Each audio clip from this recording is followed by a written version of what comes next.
Saya di sini bukan ingin terus-terusan membahas Miftah ya, karena memang orang ini memiliki banyak syubhat di tengah-tengah umat, ajaran-ajaran yang sontoloyo, ajaran-ajaran semi-semi cabul, ngeres, dan lain sebagainya. Kita sebagai umat muslim harus berhati-hati dan sudah menjadi kewajiban di dalam membongkar hal-hal seperti ini. Kenapa saya menganggapnya kewajiban? Kalau hal ini tidak ada yang membongkarnya, tidak ada orang yang mengkritisinya, menyelidikinya, maka orang-orang seperti ini akan merasa dirinya benar dan mengajarkan hal seperti itu kepada orang lain, dan orang lain akan merasa benar ngaji dengan dia, meskipun pada ujung-ujungnya ceramahnya adalah hal-hal yang semi-semi cabul. Apa penyebab mandi besar? Satu, jelas karena hubungan badan, baik dengan suaminya maupun dengan suami tetangga.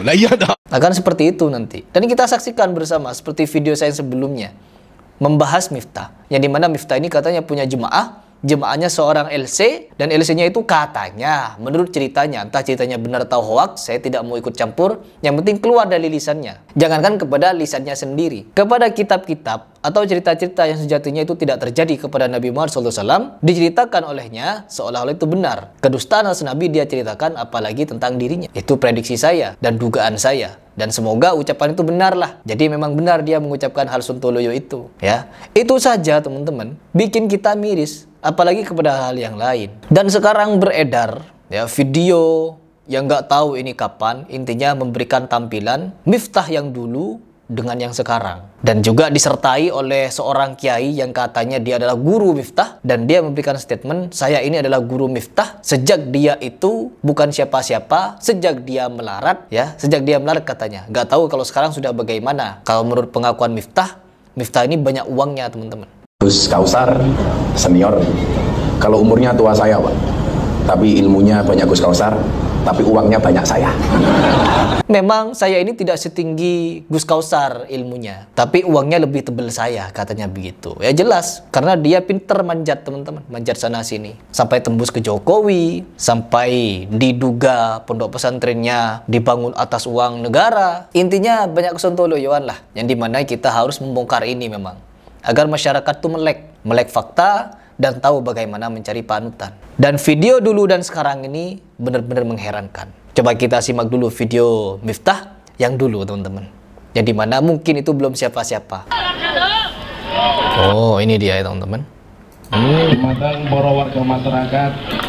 Ya ini seperti penampilan orang-orang ya 2010-11 itulah, sekitar itu. Gatak dan sekitarnya yang menulio. Bismillah, alhamdulillahirabbil alamin.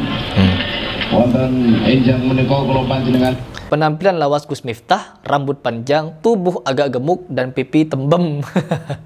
Sami makempal teng mriki mugi-mugi niat lan hajat aparat kepolisian untuk melaksanakan tugasnya senantiasa diijabah. Mungkin ini ada kasus ya teman-teman, entah kasus apa, katanya ada yang meninggal gitu. Jadi Miftah ini tampil di situ untuk memberikan imbauan ya oleh Allah Subhanahu wa taala. Amin.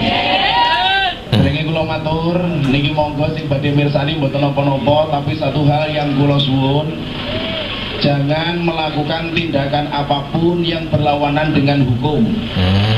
Mirsani monggo ning ampun kisruh. Mila kanthi menika saderenge reka ulang dipun mulai, warga masyarakat kula ajak ndonga bareng-bareng. Oh, ada reka ulang katanya. Wabil khusus mugi-mugi almarhumah tinimbalan maraksuan dumateng ngarsanipun Allah kanthi husnul khotimah. Oke, begitu ya teman-teman. Ini video lawasnya. Kita baca dulu komentarnya ya. Awal merintis menjual agama. Awal merintis menjual agama katanya. Dia terkenal awalnya gimana ya? Soalnya tahu-tahu udah jadi gurunya Om Deddy. Ya. Saya juga tidak tahu dia terkenalnya bagaimana awalnya. Tidak tahu saya teman-teman. Pokoknya siapapun yang muncul di podcastnya Deddy Corbuzier itu pasti akan terkenal. Seperti Ar-Razi Hashim. Saya awalnya tidak tahu kepada Ar-Razi Hashim, tapi ketika muncul di podcastnya Deddy dia langsung terkenal. Terus siapa lagi itu? Hussein Ja'far, Habib Syiah. Habib Syiah itu juga sebenarnya dari dulu sudah mendakwahkan Syiahnya teman-teman. Membela-bela Syiah dan lain sebagainya. Ada, rekam jejak digitalnya ada. Namun setelah itu teman-teman, saya tidak tahu masih sebelum dia podcast dengan Deddy Corbuzier. Setelah dia podcast dengan Deddy, akhirnya apa? Terkenal dia. Ya, naik. Jadi memang Orang-orang seperti Harzi Hashim, Habib Syiah, terus Miftah, ini terkenal melalui Deddy Corbuzier. Begitu. Apalagi komentarnya? Gas Gus, dia bukan anak kiai, jadi bukan Gus, langsung sebut aja Taim. Biar makin akrab katanya. Ya sudah, silahkan. Malah kayak Wiro Sableng. Ya kalau dilihat-lihat memang mirip-mirip Wiro Sableng ya. Ya. Dan kita lihat ini mungkin awal-awal dia pencitraan, ya awal-awal merintis katanya teman-teman. Dan sekarang ada lagi pencitraannya yang nggak kalah luar biasa teman-teman. Mengaku sebagai keturunan Raden Diponegoro. Waduh, mantap. Coba kita simak bagaimana dia cara menjelaskan silsilahnya. Sudah seperti Habib, ya memang murid Habib juga. Dan kan dia juga muridnya Habib Lutfi kalau tidak salah. Coba kita lihat. Saya sampai belajar, Pak. Siapa itu Diponegoro? Oh, sampai belajar katanya siapa itu Diponegoro, teman-teman. Diponegoro itu nama aslinya siapa, Pak? Abdul Hamid. Dia sekolah di mana? Mondok pertama kali di Ponorogo kepada mbah saya namanya Mbah Muhammad Besari. Oh, begitu ya, Besari mbahnya. Jadi dia sudah mengakui kalau Kiai Besari itu adalah mbahnya dia, teman-teman. Sedangkan kemarin kita sudah tahu faktanya ya, bahwa hal itu juga ngarang-ngarang. Lanjut. Jadi mbah saya yang 9 itu namanya Muhammad Besari, Bu. Muhammad Besari bin Anom Besari bin Abdullah Mursad bin Raden Demang bin Pangeran Demang bin Mungkin dikira pernyataan dia ini tidak akan ada orang yang mengkritik ya. Jadi seenak jidat dia ngomong. Seenak jidat memang. Ratu Joko dan seterusnya. Ke bawah dari Muhammad. Tapi saya tidak tahu apakah ini akan dikoreksi atau dia akan mengklarifikasi atau bagaimana, tidak tahu. Sampai sekarang belum ada jawaban ya mengenai silsilah ini. Bahkan saudara-saudara Miftah pun angkat suara, dan angkat suaranya bingung juga teman-teman. Bingung juga dengan silsilah ini ya. Besari punya anak 9, nomor 7 namanya Ilyas, kemudian punya Nyai Madarum sampai saya nomor 9. Di sini di Ponorogo, ketika menjadi namanya Abdul Hamid. Dari Ponorogo pindah ke Kartosuro, ngaji kitab kuning kepada Kiai Taftazani. Dari Kartosuro pindah ke Purworejo, ngaji kitab jalan sama Kiai Ahmad Baidowi. Dari Purworejo pindah ke Magelang, ngaji ilmu kesaktian bersama Mbah Nur. Belajar kesaktian teman-teman. Wush. Ya di Indonesia biasalah. Di Indonesia itu kesaktian-kesaktian Sontoloyo ya biasa. Karena memang mereka ini sudah terdoktrin dengan faham-faham yang ada di pewayangan. Seperti Semar. Kebanyakan di Indonesia itu sudah terdoktrin dengan itu. Semar, Petruk, Bagong. Terus ya pokoknya tokoh-tokoh pewayangan yang dikabarkan ada cerita Semar yang katanya duel dengan Syekh siapa begitu. Duelnya nggak tanggung-tanggung teman-teman.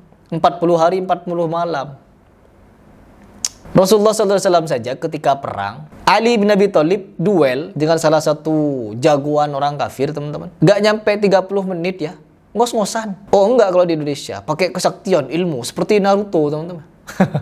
Mecah diri ada teman-teman. Ilmu bayangan. Menghilang, terbang. Komplit. Muhammad Ngadi Wongso. Begitu besar. Jadi orang top. Siapa nama komplit? Abdul Hamid.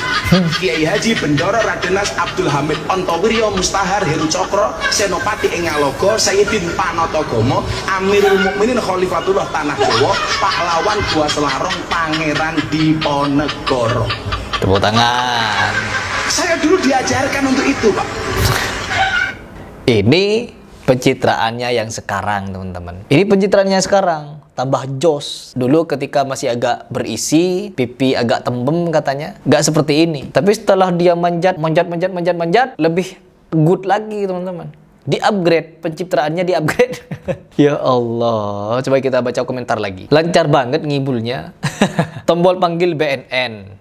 Badan itu ya, narkotika ya. Dukun ngibul. Dari semua penjelasannya, saya cuma punya satu pertanyaan penting. Jenis ya apa yang beliau konsumsi? Gak tahu ya, gak tahu saya. Karena katanya kawan Miftah ini ada yang berhasil begadang 2 hari 2 malam gak tidur. Mungkin yang dimaksud Pangeran Diponegoro ya, cerita dongeng kurafat ajaran kubu sebelah. Perlu dicek kewarasannya.